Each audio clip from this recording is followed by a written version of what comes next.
I'm really happy to be able to welcome Amichai Magen. He is a professor in the Lauder School of Government at Reichman University in Israel.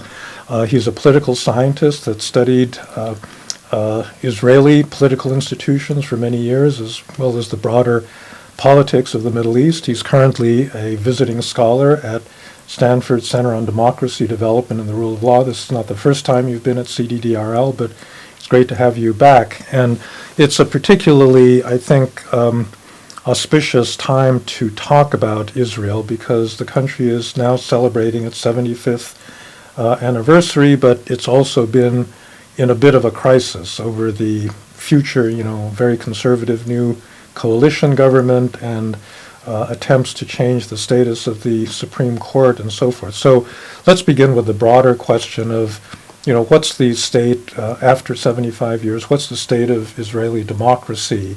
And then we'll get into the more recent developments, surrounding the protests and the Constitutional Court. So the state of Israeli democracy at 75 is bittersweet. Mm-hmm. We're celebrating a bittersweet Diamond Jubilee anniversary, 75 years since Israeli independence, or some would argue the restoration of national self-determination for the Jewish people in the land of Israel. And as with every birthday, every anniversary, there is a celebratory side. There is a side that sort of looks back at the achievements of the country. But this is also a time for reflection, and this is especially true for Israel at the moment.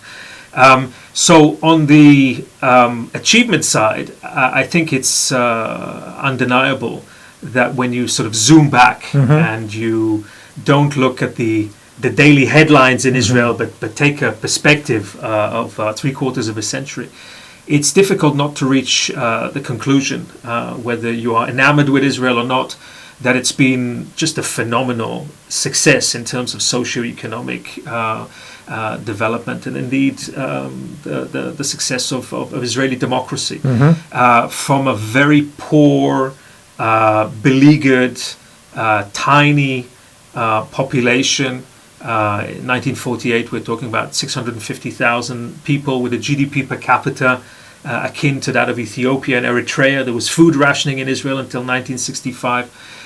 Israel has thrived and has become an OECD state with a GDP per capita on par with Germany and the United Kingdom. And a powerhouse in high tech. And a powerhouse in high tech. It is thriving demographically, technologically, and it's really been this spectacular success story. I would say especially in the post-Cold War period. Israel has really thrived in the post-Cold War period over the last 3 decades, from very difficult beginnings. So there is that side, and that is something that Israelis take great pride in. Having been able to establish a thriving liberal democracy in one of the most difficult neighborhoods in the world, with a population that largely came from societies that did not have a democratic tradition, with a leadership that largely came from countries that did not have a democratic tradition. And yet we've been this spectacular success story, economically, technologically, but again, also democratically. Israel is one of a handful of countries that never experienced breakdown of its democracy, with all the wars and the security threats and the challenges and the internal fissures. We've held democracy together, and we've thrived as a pluralistic democratic society. Yeah. So that's all on the positive side. Okay, so you've told a happy story at this point. So what are the challenges right now? Well, I think the way to understand what is happening in Israel at the moment is to sort of consider 2 things. One is that after 75 years, Israel is in the midst of an identity crisis. It's in the midst of a juncture in which it is asking itself, who are we? Why are we together? Where are we going?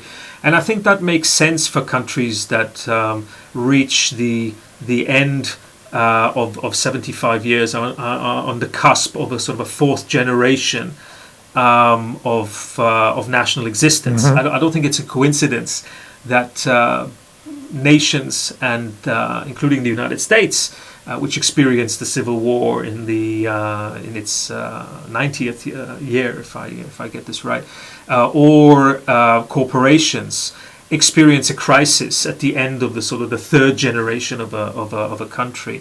There's the first generation that is idealistic, that lays out the vision of the country. There's a second generation that implements that vision into institutions.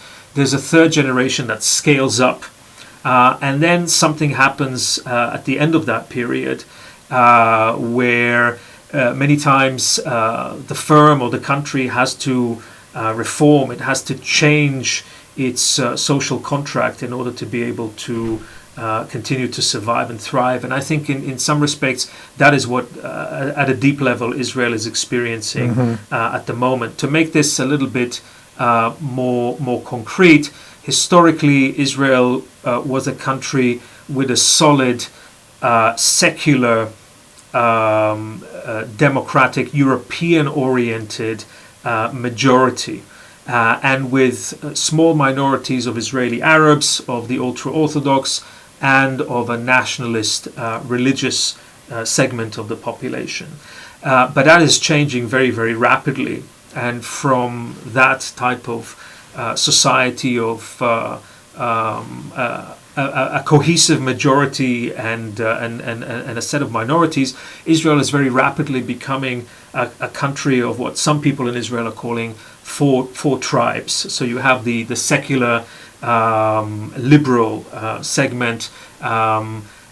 You have a rapidly growing ultra-Orthodox population, an Israeli Arab population that today composes 21% of the Israeli population, Muslims, Christians, Druze, and then another segment of the Israeli population, the nationalist religious, which is also demographically growing relatively robustly relative to the other groups. So we're becoming a country that on the one hand is more pluralistic, but on the other hand is less cohesive and perhaps less liberal because of the loss of that old Israeli cohesiveness and cohesion. And the projection for a couple of decades into the future is that this growth will continue, and the ultra-Orthodox in particular become a pretty large percentage of the population. That's correct. So if today the ultra-Orthodox constitute something like 13% of the Israeli population, when you look at the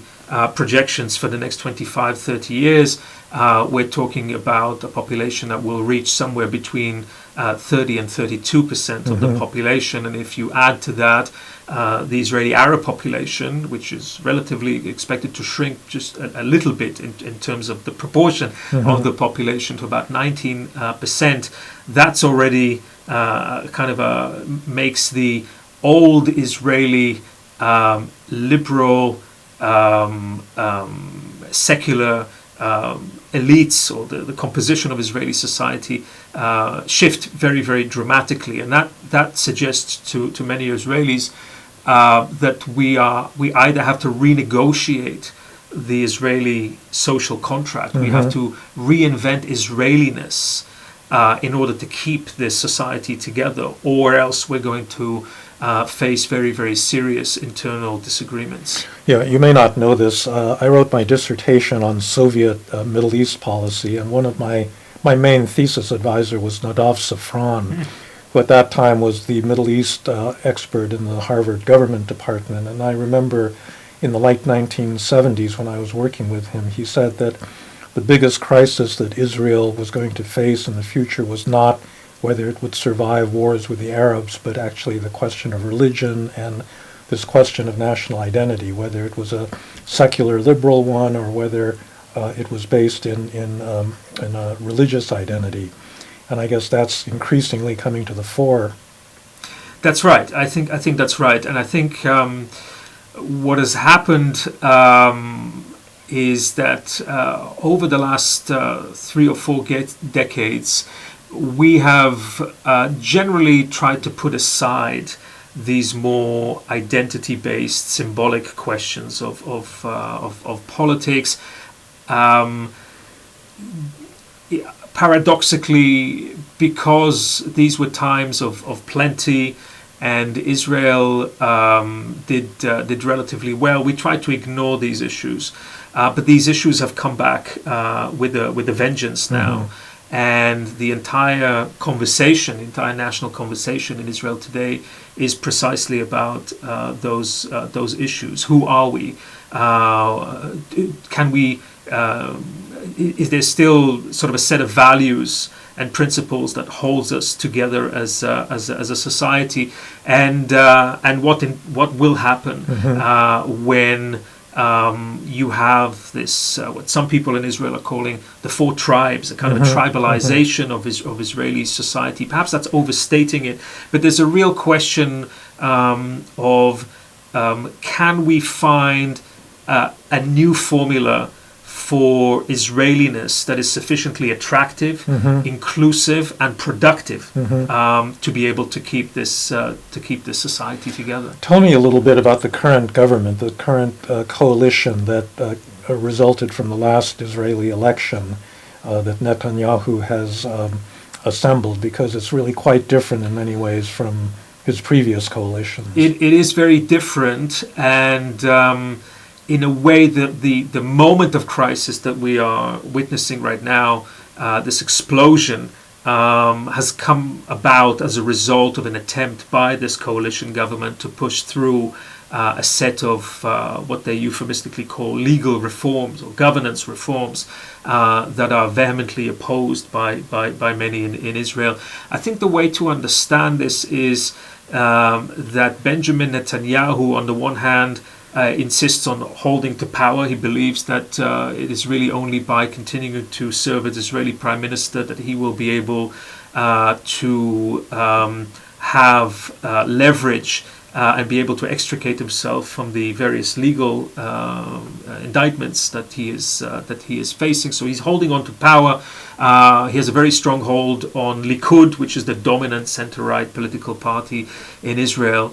So he's not leaving the political scene, and Likud will not make him leave the leadership of the party, at least not yet. And at the same time, Netanyahu has managed to alienate a lot of his more moderate, centrist political erstwhile allies, people who would have worked with him in the past, people such as Benny Gantz or Yair Lapid. And he has maneuvered himself into a situation where, in order to form a coalition, the current coalition government, he was prepared to bring in elements of Israeli politics that used to be considered beyond the pale. People on the far right, people such as Bezalel Smotrich or Itamar Ben-Gvir or Avi Maoz, people who have extreme right and in some respects ultra-nationalist, but also rather racist and anti-gay and lesbian rights. These are people who, in the past, Netanyahu sort of avoided and would not bring into his government, but he now has done so in order to form this coalition. So we've ended up with a very extremist coalition government, which is not reflective of where the bulk of the Israeli population is, but it is the government that Netanyahu was able to put together. I don't think it's his ideal coalition, and in fact I think that in many respects the current constitutional crisis is something that Netanyahu wouldn't have wanted and has indeed avoided in his long career as prime minister. But he is today just as much driven by his far-right coalition partners as he is driving the agenda. Yeah, and as I understand it, part of the reason that he ended up with this is also that the opposition, the more liberal opposition, really failed to cohere and present a... That's correct. So Netanyahu is a brilliant political tactician. Nobody understands Israeli coalition government formation better than Netanyahu. And Netanyahu was able to capitalize on some rookie mistakes made by leaders in the center-left, particularly Yair Lapid, who failed to make sure that two small center-left and left Israeli political parties would cross the electoral threshold, and so the left lost a lot of or several seats. You don't need to lose many seats in order. What's the threshold now? The electoral threshold in Israel is 3.25%, and the current coalition government has 64 members in it, where you need 61 members to have a bare coalition in a parliament of 120 seats. So Israel, as many Western democracies, is at the moment very, very divided, and it doesn't take much to cross the threshold and form a coalition government one way or the other. This weakness of liberal oppositions is a disease. I mean, it's happening in Turkey as we speak. It happened in Hungary. I mean, there are many countries where you could imagine more liberal forces taking over, but the opposition simply makes mistakes and isn't cohesive. Yes. When you look at the distribution of votes and the Knesset seats in Israel, it is still a fairly centrist and cohesive political map. Israelis tend to favor centrism, and when asked, what do you want from an Israeli government? The key word for most Israelis is unity. We want cohesiveness of unity, and so the fringes haven't really grown in a dramatic way, contrary to other countries. But in the Byzantine world of Israeli coalition formation, 2 or 3 seats, one way or the other, gives you a coalition or denies you a coalition government. And as I've mentioned, in this past elections, the center left and the left made a couple of kind of catastrophic mistakes that gave Netanyahu the edge. But that could change very, very quickly. If we look at the public opinion polls at the moment, if the elections were to be held tomorrow, Netanyahu would lose his coalition. And in fact, we see that level of support for Likud itself has declined. Level of support for opposition parties that oppose the proposed legal governance changes are on the increase. So the Israeli public is signaling to Netanyahu, this is not what we signed up for. This is not what we want. And it looks as if Netanyahu is taking a step back and really putting the brakes on these reforms, and he's going to try to focus on the other major issues that Israel is facing, primarily cost of living, inflation, but also the regional challenges that Israel is facing. Well, let's just talk a little bit more specifically about the fight over the Supreme Court. Yes. So Israel, maybe you can give some more background. Israel does not have a written constitution that clearly defines the role of the court. Maybe you can take it from there. Yeah, so Israel is not unique in not having a fully codified constitution. That is the case in Britain and in New Zealand.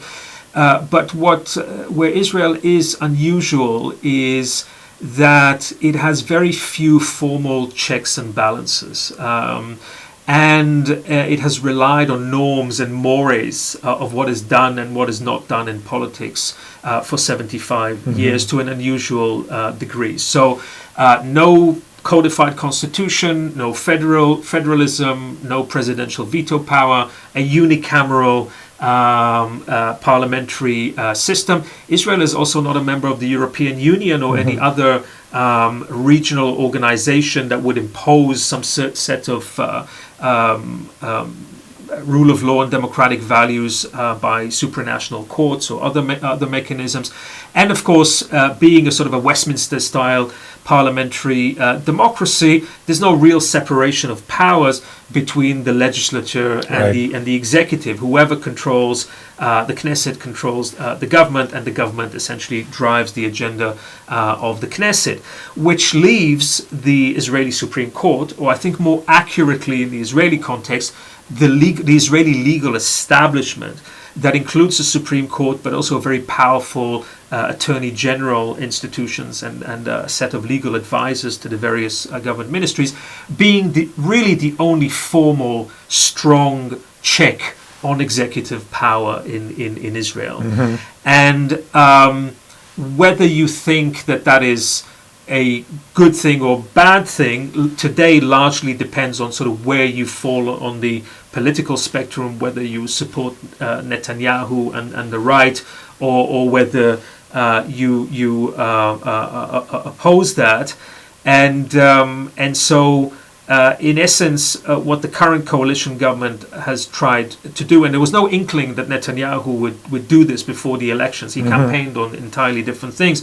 Well, once he came to power, given his coalition partners' preferences, the Minister of Justice, Yariv Levin, and the head of the Israeli Constitutional Committee in the Knesset, a member of Knesset by the name of Simcha Rotman, proposed a set of pretty radical changes to the Israeli legal establishment that would, if carried through in full, would really eliminate in any real substantive sense the separation of powers, and would really allow the government to appoint judges and to prevent the Israeli Supreme Court from exercising effective judicial review of executive decisions. There's a variety of proposals and mechanisms. The two most important things really have to do with the committee that appoints judges in Israel. There's a committee that is responsible for the appointment of judges at all levels of the judiciary, from the municipal to the Supreme Court. That committee historically did not give the judiciary a majority on appointments, but it gives the judiciary a lot of leverage, so that appointing Supreme Court judges in particular is impossible without the consent of the judiciary. What the proposed changes are going to do is to remove that and to essentially allow the government to have a majority on the committee, and therefore the fear is of politicization of appointment of judges that would be favorable to the government. And on the right, what were the specific things that they were objecting to that the Supreme Court was blocking? So on the right, or people who look at the Israeli legal establishment and say this is an establishment that is not democratically elected, that is perhaps a kind of a self-perpetuating elite that replicates itself through appointment of like-minded judges and legal advisors, who are actually very, very powerful in the Israeli system, and their legal opinions are in many respects kind of binding. So the criticism is that this is not democratic, that this is something that provides the judicial branch in Israel with too much power.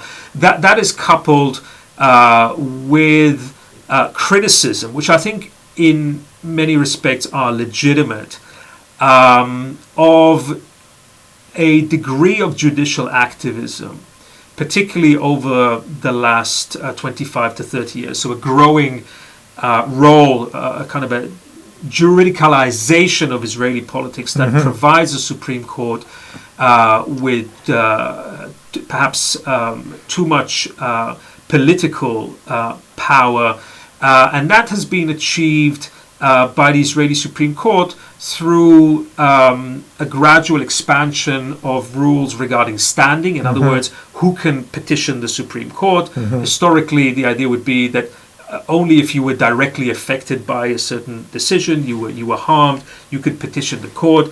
But the Israeli Supreme Court has expanded the rules on standing to allow NGOs and civil society organizations to bring numerous petitions before the court. I hate to say this sounds very familiar. I think. Okay, yeah. So there is this the issue. The other issue is one of justiciability. What are the issues that the court will be prepared to review? And there's a sense on the Israeli right, including on the center right, that perhaps the court sort of overdid it, and the court is prepared to review governmental decisions and administrative decisions or legislation in areas that are perhaps best left to the political arena rather than the judicial arena. So I think that there is a wide consensus in Israel that there is room for judicial reform, but not of the type that is being proposed by the current coalition, which would effectively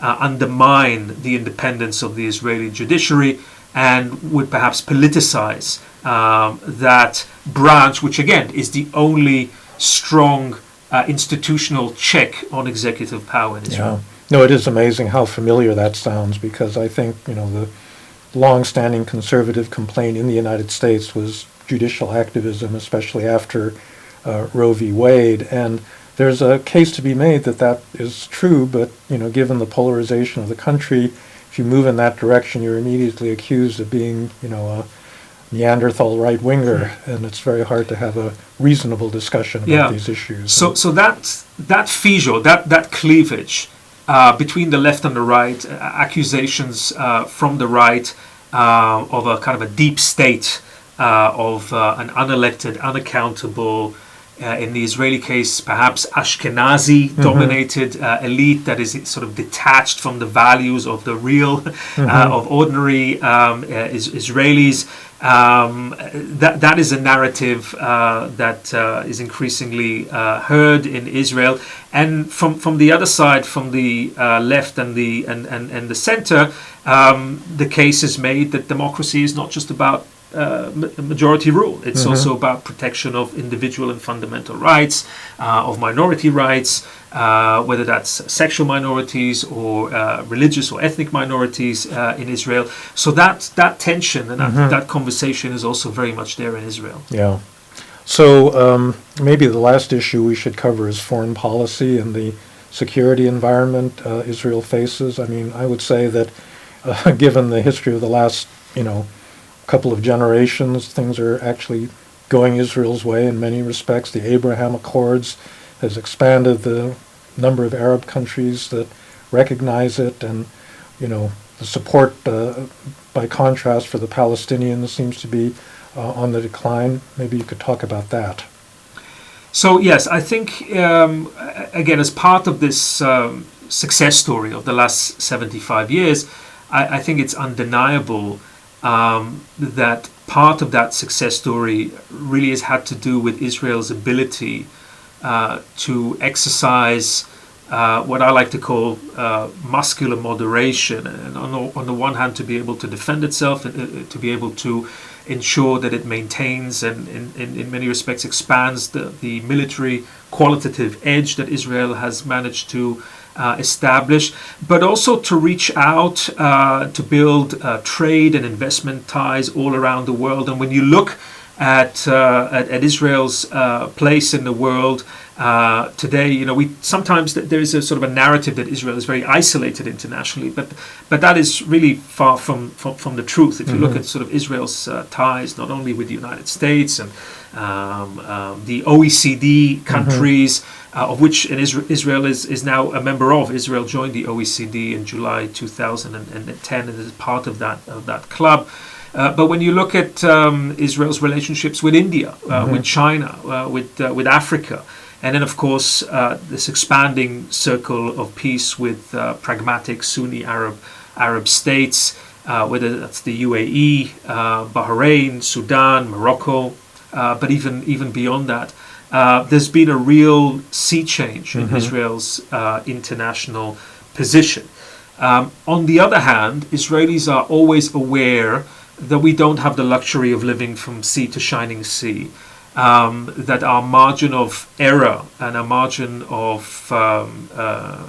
strategic depth are very, very limited, and that Israel can ill afford to make catastrophic mistakes, whether that's in relations with the Palestinians or with anybody else in the region. So there is still a sense that tragedy is near, and that Israel has to be very vigilant.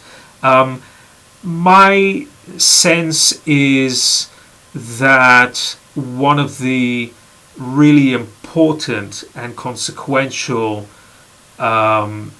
positions that Netanyahu has taken, particularly since returning to power in 2009, has been the realization that peace in the Middle East is made with the strong, and that if we could create a regional environment of cooperation, leveraging Israel's technological know-how, prowess in water security, energy security, and so on and so forth.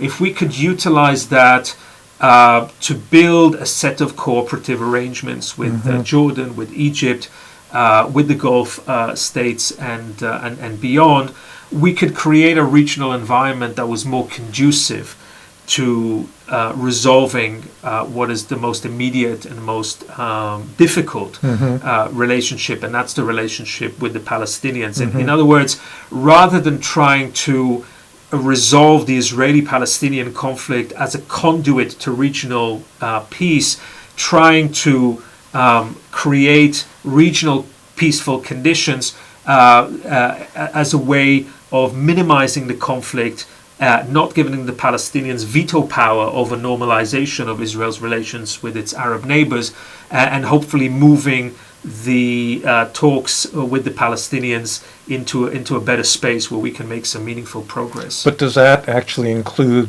the possibility of a two-state solution? Because, that seems to me much further away now than it has been at any time in my memory. And if you don't have a two-state solution, then you've got this legitimacy problem for Israel, right? That it begins to look like a permanent settlement where you've got a disenfranchised Palestinian population living in a what's supposed to be a liberal democracy. Yeah, it's a real dilemma, and when you and Israelis are very much aware of this dilemma. When you look at public opinion polls, the picture is very clear.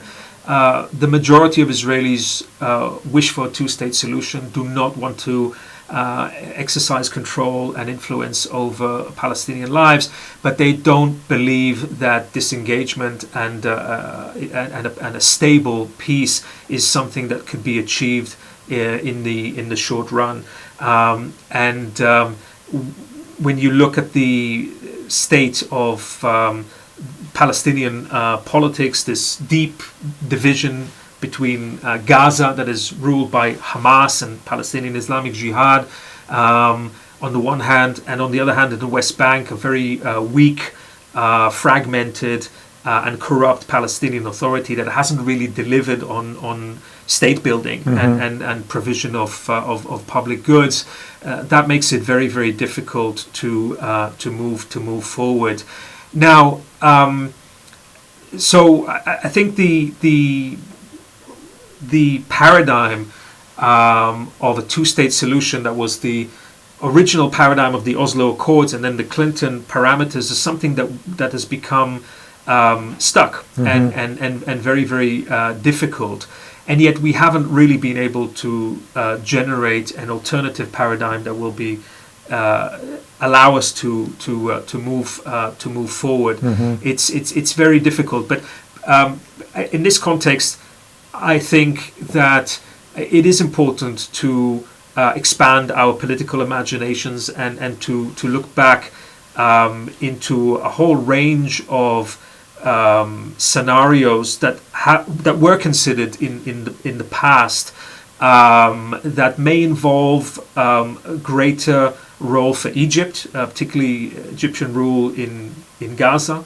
I'll remind our audience that Egypt ruled Gaza, was the de facto sovereign in Gaza. Up until 67. Up until, up until 1967. And then when Egypt negotiated a peace treaty with Israel in 1979 and 1980, the Egyptians insisted that they will not return to rule Gaza, and that was going to be Israel's problem, and Israel accepted that in the context of making peace with Egypt, which was so important. With regards to the West Bank, Jordan ruled the West Bank from 1948 until 1967, and in fact King Hussein of the Hashemite Kingdom of Jordan only relinquished the Jordanian claim to the West Bank in 1988.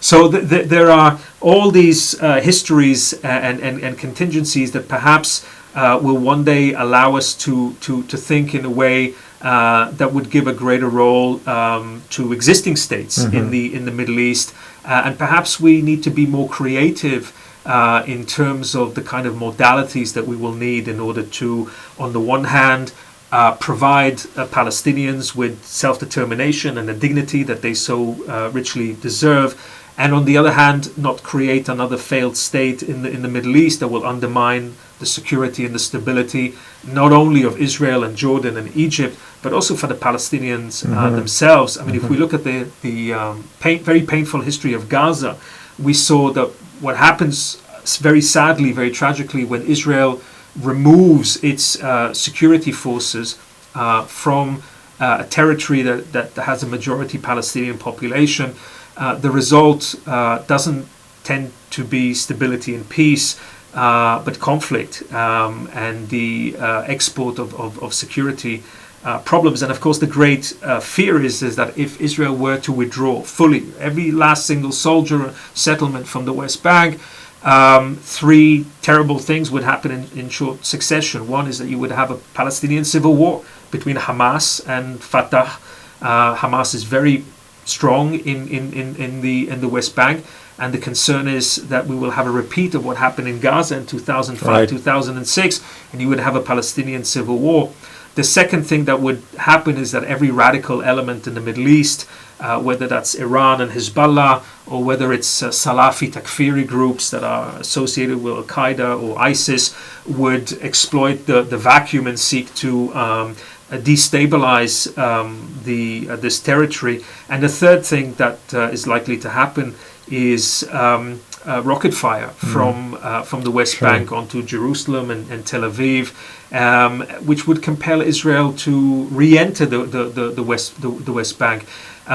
So those are realistic scenarios, and we just have to be very, very cautious and very strategic about trying to minimize the conflict, seek to build better governance institutions, more economic opportunities, reduce friction between the Palestinian population and the Israeli security forces, until such a time where we have leadership on both sides that will allow us to make meaningful progress towards peace. That's a pretty tall order, but hopefully there's some other path that might be possible. Well, just to end on a more optimistic note, the Netanyahu government did back down for the time being in the face of these really massive protests that I take it you're part of. Do you think that crisis is now over, or do you think that they're going to try to reintroduce this measure about the court and things will just continue? Well, at the moment, there are talks happening under the auspices of Israel's largely ceremonial presidency to try to reach broad agreements on reforms in the areas of governance and the judiciary. There's some early signs of compromise. The key issue will really be the independence of the judiciary and the composition of the Judicial Appointment Committee, and whether an acceptable solution is found and a compromise is found that gains a broad acceptance in Israeli society or not, or is something that we'll have to see.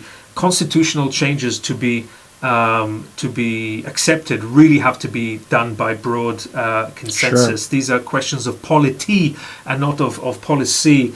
And so I think that there's awareness of that in Israel today after 20 weeks of just extraordinary, really and very moving mobilization of the Israeli population. Hundreds of thousands of people coming out to protest peacefully every weekend.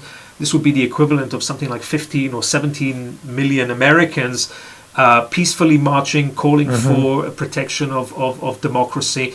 That gives me a lot of cause for optimism. But at the same time, we haven't really dealt with the deep identity questions for Israel. And I think the real challenge for us for the next 25 years, looking to Israel's 100th birthday in 2048, will be this fundamental question. Can we renegotiate the social contract in a way that will create an Israeliness where Israeli Arabs and the religious and the secular can live together? My own view is that it is really only with core liberal democratic principles that we can do that.